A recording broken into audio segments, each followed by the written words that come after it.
문갑식의 진짜 TV입니다. 문갑식의 진짜 TV에서는 그동안 북한에 대한 석탄 공급, 그 다음에 정제유 공급, 밀공급이죠. 유엔의 대북 제재를 피해서 뒷구멍으로 전달하는 그런 보도를 1탄과 2탄으로 보내드린 바 있습니다. 오늘은 3탄입니다. 여러분들께서 이 내용을 조금 어려워하시기 때문에 제가 오늘은 좀 알기 쉽게 설명드릴 겁니다. 작년 4월 27일이 이제 그 제1차 남북 정상회담 날이었습니다. 그래서 문재인 대통령하고 김정은이가 판문점에서 만났죠. 그래서 무슨 회담 중에 김정은이가 문 대통령을 위해서 뭐 평양냉면을 가져왔다. 그래서 맛 좀 보라. 그래갖고 그 이후에 우리나라에서는 평양냉면이 불티나게 팔리는 진풍경이 연출되기도 했죠.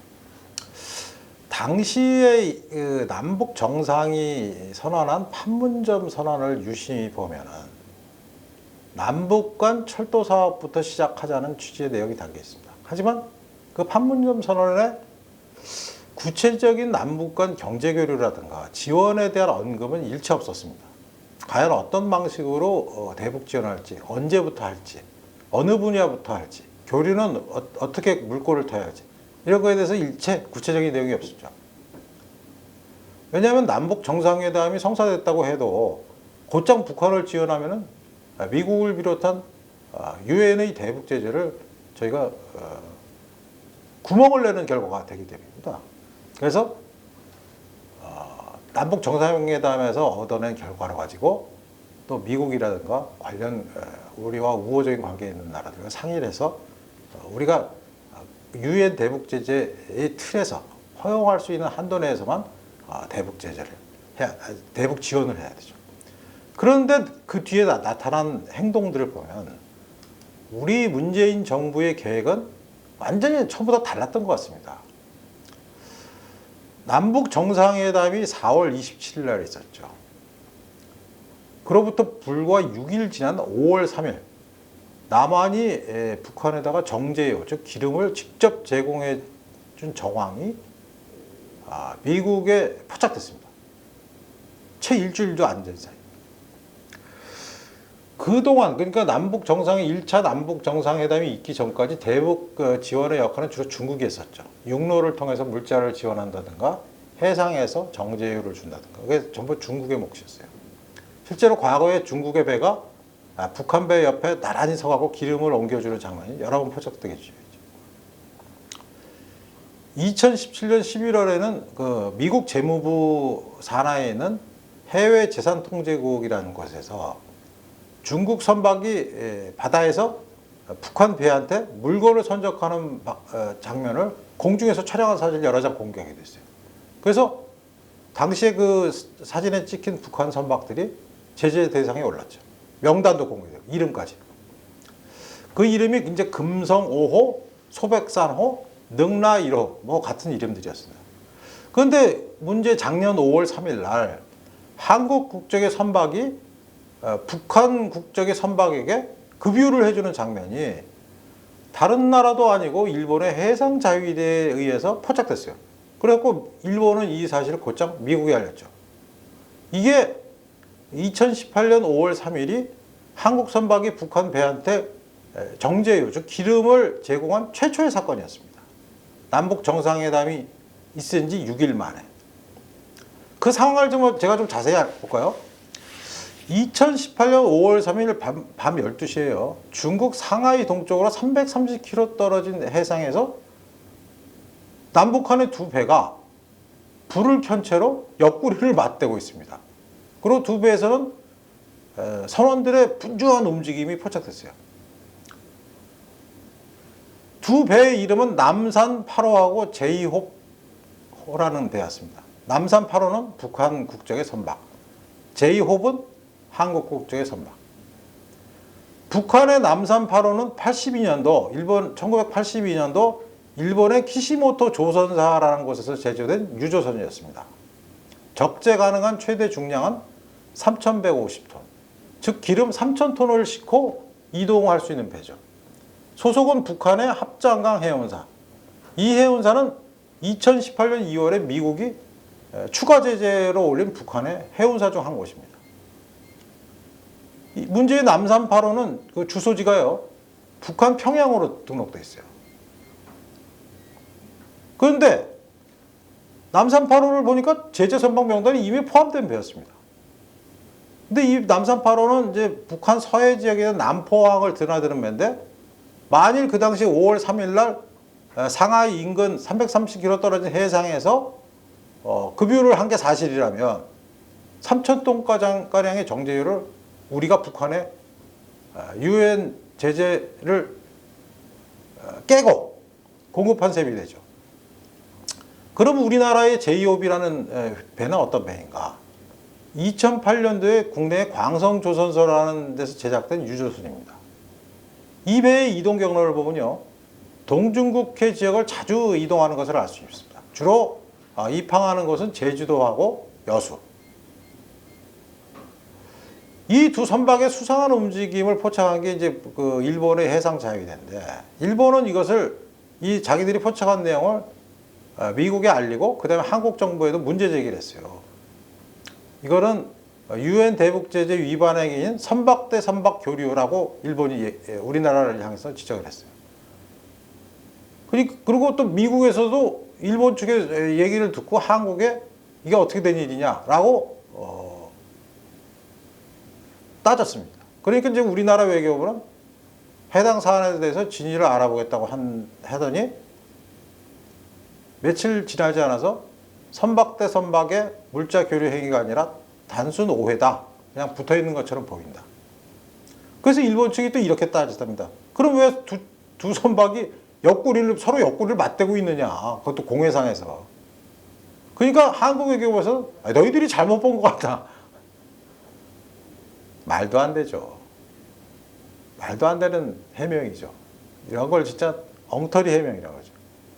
보통 이런 사안이 지적이 되면, 다른 나라에 의해서 지적이 되면 외교부는 조사단을 꾸려갖고 심층조사를 하는 게 정상인데, 보통 수주일에서 수개월의 조사를 거치는 게 마련인데, 일본에 답을 한 거는 아주 짧은 며칠 내의 사안이었다고 합니다. 논리적 근거도 없고 부정만 거듭했다는 거예요, 한국 정부는.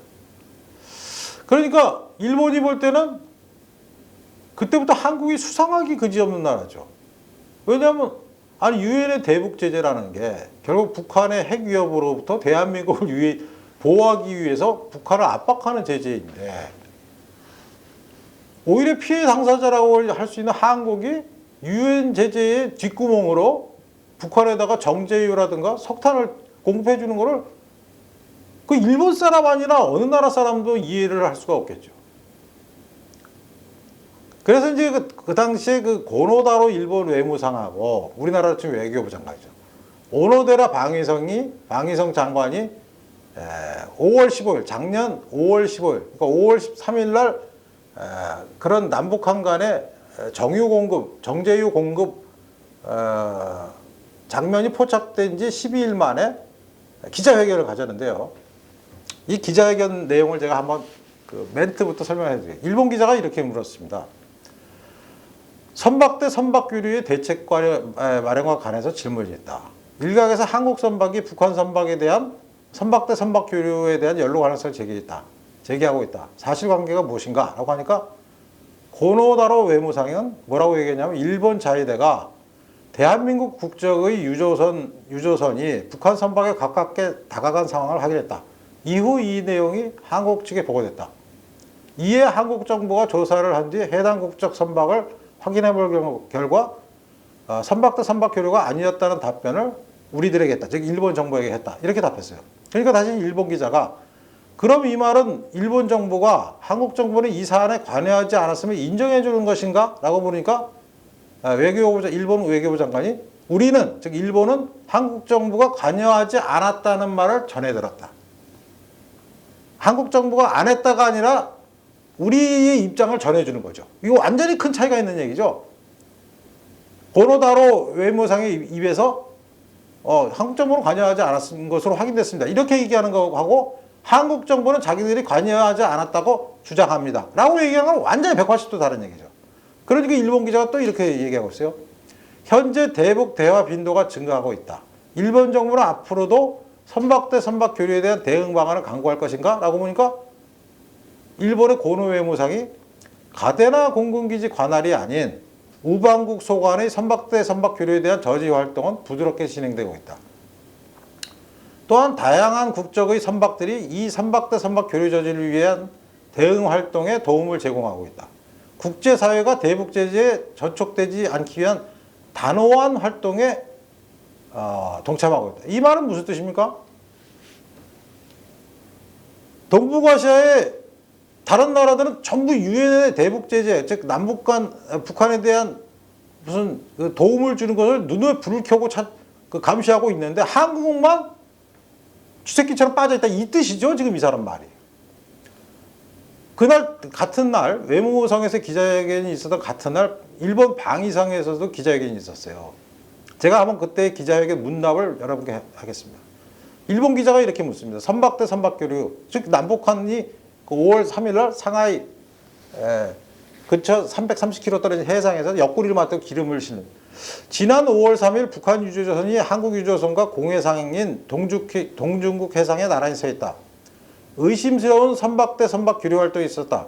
이 행동은 남북회담 직후에 있었는데 이 행동에 대해 어떻게 생각하며 향후 일본 국방성은 어떻게 대응할 것인가? 한 가지 덧붙여 묻자면 한국 정부로부터 들은 답변이 있는가? 일본의 방위성은 이렇게 말했습니다. 북한이 대북 제재 회피를 막기 위한 국제사회 노력은 지속적으로 추진되어 왔으며 선박 대 선박 교류 저지 활동도 여기에 포함된다. 앞으로 유엔 안보리 결의안을 통해 보다 더 효과적인 방안을 모색할 것이다. 이 결의안에 부합하고자 일본 자위대는 정기적인 감시 및 경보 활동을 지속하고 있으며 유엔 안보리 결의안 위반 행위에 대한 정보를 수집하고 있다. 특히 이런 감시 활동을 강화하는 차원에서 해상자위대 제1해상대대나 하마나 전투지원함을 투입해서 지난 5월 3일 한국 선박과 북한 선박이 동중국해에서 선박 대 선박 교류 행위를 접근했다. 해당 내용은 관계부처에 공유됐다. 심층 분석을 통해 우리 일본 정부는 이 행위는 유엔 안보리 결의안 위반 행위인 선박 대 선박 교류 활동으로 결론지었다. 지금 우리나라가 일본과 등을 돌린 이유가 단순한 위안부 할머니라든가 무슨 역사 문제라든가 또 그 무슨 대일 청구권 문제라든가 뭐 일본의 교과서 왜곡이라든가 이런 문제뿐이 아니라